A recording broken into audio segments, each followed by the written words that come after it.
monsieur le vicomte. On a essayé de vous avoir trompé, mais vous m'aimez encore plus de vous avoir révélé à vous-même. Oubliez Van. Vous devez apprendre à maîtriser les hommes. J'ai pris liasse, dans mes DM t'es plus la seule. Avec Zach et Salif du groupe Cobra qui sont ici ce soir. C'est vous l'avenir d'Apache. Le grand final de Stranger Things, Merteuil, une relecture féministe des liaisons dangereuses. Enfin validé, la série culte sur le monde du rap français, de retour pour une 3e saison. C'est le sommaire de cette émission consacrée aux séries. Bienvenue à tous. Bonjour Nina Masson, notre spécialiste en la matière. Et nous recevons aujourd'hui Jessica Palude. Bonjour. Bonjour. Vous êtes la réalisatrice de la série Merteuil, à voir sur HBO Max. On va évidemment en parler dans quelques instants. D'abord, un petit coup de projecteur sur Stranger Things. Nina, la série culte de Netflix qui s'apprête à donc livrer son ultime bataille. Voilà, le compte à rebours est bien lancé pour les fans qui attendent ce chapitre final depuis 3 ans et demi, la fin d'une saga lancée en 2016 qui a accompagné toute une génération qui a mûri avec ses héros, l'histoire d'un groupe d'enfants américains, donc je le précise, qui doit faire face à des créatures venues d'une dimension parallèle, le fameux Upside Down.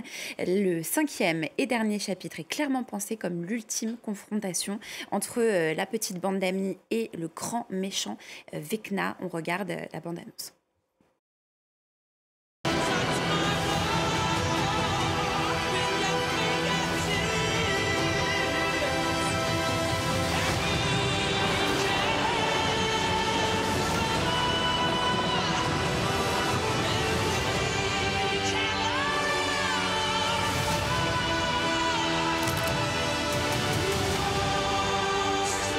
Stay true to ourselves. Stay true to our friends. Do it. No matter the cost.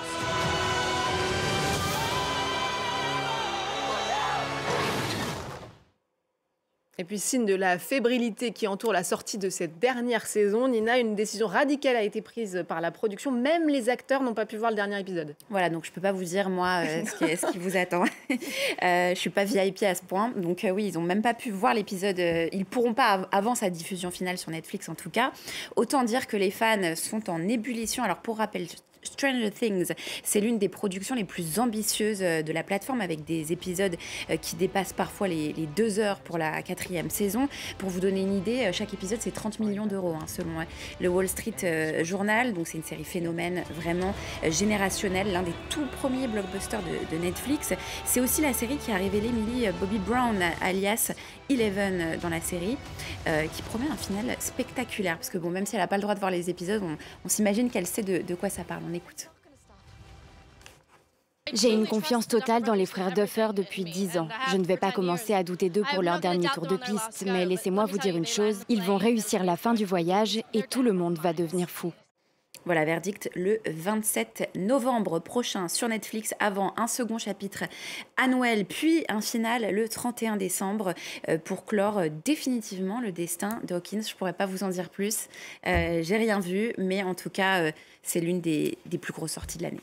Et d'ici là, en tout cas pour patienter, on vous conseille de regarder Merteuil, qui est donc inspiré des liaisons dangereuses sur HBO Max. C'est un classique de la littérature française, bien sûr, et que vous portez, Jessica Palude, sur le petit écran. On va d'abord regarder ce que ça donne en images. Vous m'avez conduite en enfer, monsieur le vicomte. On a essayé de vous avoir trompé, mais vous m'aimez encore plus de vous avoir révélé à vous-même. Oubliez Van. Vous devez apprendre à maîtriser les hommes. J'ai recouru les princes de toute liberté. C'est lui qu'il vous faudra séduire. Je veux que la peur change de camp. Je veux la guerre.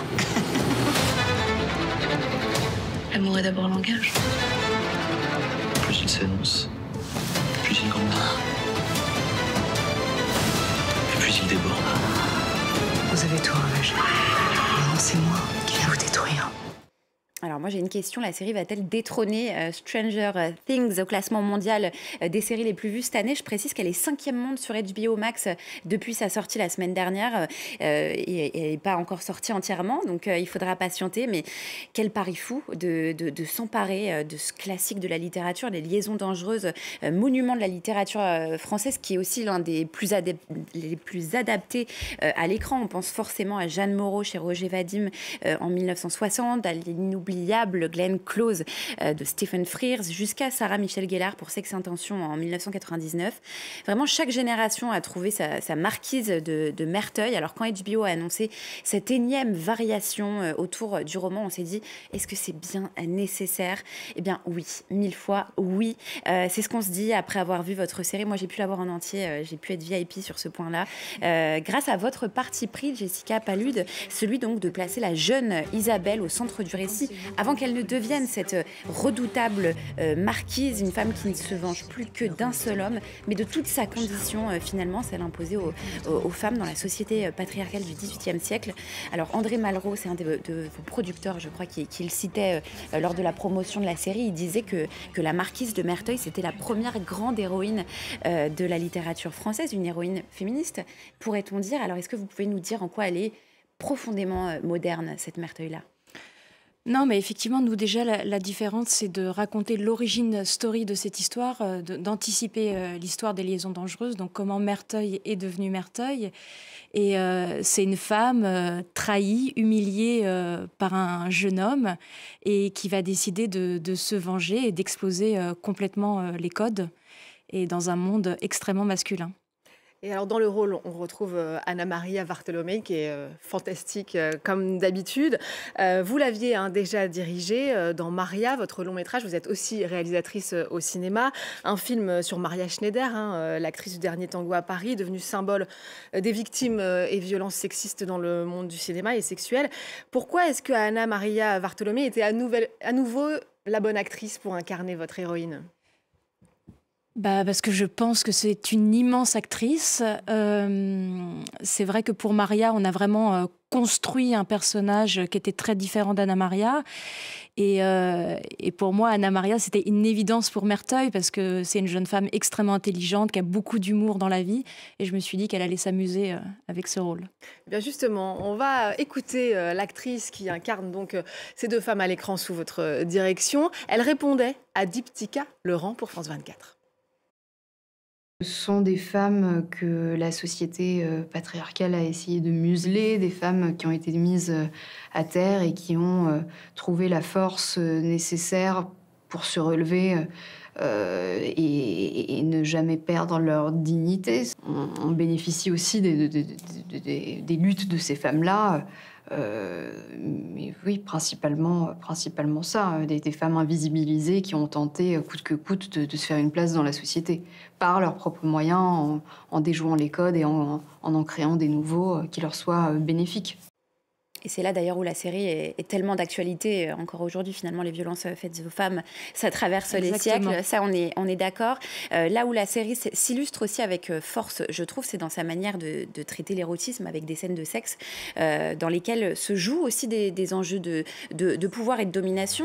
Moi, ma question, on a beaucoup parlé du male gaze et du female gaze. J'imagine que ce sont des concepts que vous connaissez. Je me demandais comment vous les avez abordés, ces scènes de sexe, vous, en tant que femme réalisatrice aussi. Déjà, on a travaillé avec 2 coordinatrices d'intimité, comme sur Maria. C'était très important pour moi, en fait, que chaque scène de sexe raconte quelque chose. Voilà, il y a le sexe de la première fois, il y a le sexe extrêmement amoureux, il y a le sexe qui abîme, il y a le sexe comme une arme. Et donc voilà, on a toujours voulu raconter ça et on a travaillé comme on travaille une scène finalement de cascade, quoi. Ça se prépare, c'est de la coordination, c'est de la préparation, et comme ça tout le monde est d'accord avec ce qu'il fait. Exactement. Nina les a rappelés, les liaisons dangereuses ont été plusieurs fois adaptées sur grand écran. Souvent, le texte est associé au film de Stephen Frears. Comment est-ce que vous avez pris peut-être de la distance avec ces précédentes adaptations et trouvé votre voie? Déjà, moi, je suis une très grande fan du roman à la base. Je suis une très grande fan du très grand film de Stephen Frears. Pour moi, c'était impossible d'essayer de refaire la même chose. Et voilà, l'idée, c'était vraiment d'essayer de prendre finalement le vrai cœur de la modernité, en fait, du roman de base de Laclos, en fait, ce personnage féminin qui qui va, comme je vous dis, qui va exploser tous les codes pour s'en sortir. Déjà avec un casting plus jeune. On va dire que les 3 premiers épisodes sont vraiment une plus libre adaptation, puisque c'est l'origin story. Et au fur et à mesure des épisodes, on retrouve vraiment ce qu'on retrouve des Liaisons dangereuses et le cœur du roman. Donc l'originalité, c'est vraiment c'est l'origin story de notre histoire. Ouais, et ce point de vue féministe aussi sur cette histoire. Vous restez encore un peu avec nous, Jessica Palud, puisque l'émancipation d'une femme par le langage, c'est aussi ce que proposait la saison 2 de Validé sur Canal+, avec le récit d'une jeune rappeuse qui s'impose dans le monde ultra masculin du rap français. Les saisons 1 et 2 avaient fait un carton. Nina, qu'en est-il de ce 3e volet ? Voilà, après 4 ans d'absence, la série Validé, donc, qui a été créée en 2020 par Franck Gastambide, est de retour pour une 3e saison. Donc, pour rappel, Validé, c'est la série française, la première d'ailleurs série française sur le monde du rap. Donc après Apache, interprété par Attic, dont la carrière a explosé, totalement explosé grâce à la série. Puis la rappeuse l'Alpha que vous évoquiez, Louise, dans la saison 2, place désormais donc à un nouveau duo, Cobra, composé de Zach et Salif, 2 artistes clairement inspirés du groupe PNL qu'on n'entend plus trop. Peut-être qu'ils vont se révéler à la faveur de cette sortie. Donc la série est fidèle à son ADN. Elle se joue à nouveau des clichés du rap, sans se priver de parler de certains sujets un peu tabous, comme celle des faux streams. Vous savez, ces écoutes gonflées artificiellement sur les plateformes. En bonus, on a les apparitions d'Oxmo Puccino, Sofiane Pamar, et même de mon rappeur marocain préféré, El Grande Toto. Chacun dans son propre rôle. Donc voilà. Et ils ne sont pas les seuls stars à apparaître au casting. Je vous spoile pas tout, je vous laisserai découvrir les autres si ça vous intéresse, mais c'est dispo sur Canal+. Merci beaucoup Nina, on se retrouve bientôt pour parler série. Merci aussi à Jessica Palud d'être passée sur le plateau à l'affiche pour nous parler donc de Merteuil à voir sur HBO Max. Merci à vous de nous avoir suivis. N'oubliez pas de nous retrouver sur france24.com ainsi que sur tous nos réseaux sociaux. On se quitte donc avec des images de Validé saison 3. Je vous laisse découvrir et vous dis à très vite. J'ai pris Yasse, dans mes DM t'es plus la seule. Avec Zach et Salif du groupe Cobra qui sont ici ce soir. C'est vous l'avenir d'Apache. Mon sacoche est plein. Mon sacoche est plein. Quand tu me parlais de terrain solo, t'étais sérieux? Bah peut-être. Et tu veux leur faire quoi exactement? Ils vont comprendre qui je suis. Fils de pute!